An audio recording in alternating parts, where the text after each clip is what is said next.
I've tried a number of approaches to serving web pages and web services from the Pico W and Pico 2W.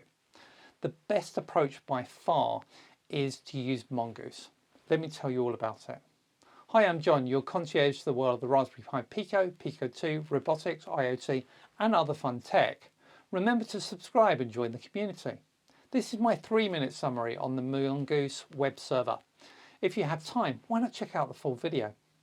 I've already done videos on making the Pico W and Pico 2W use web technologies, but always as a client.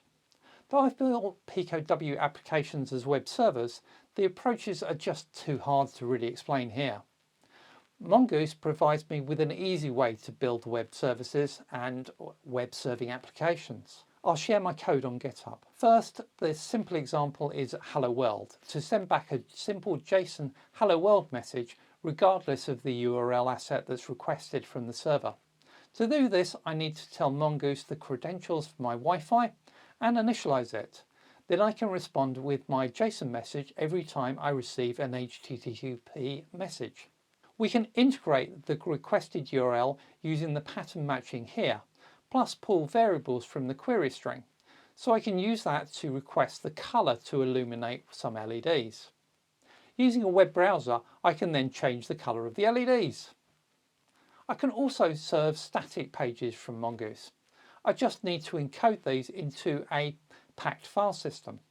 This allows me to put an HTML5 color picker on the Pico 2W. These demos use the inbuilt Mongoose IP stack. We can choose to use the LWIP stack instead though. That requires FreeRTOS kernel to enable sockets. If I use the stack, I can more easily run concurrent functions to animate the LEDs as well as change their color. In this video, I've only really touched the surface of Mongoose capability. They also have an entire framework for the development of web applications for your embedded platform. That's kind of neat, as not everyone wants to be a full stack developer and therefore do web development as well as embedded development.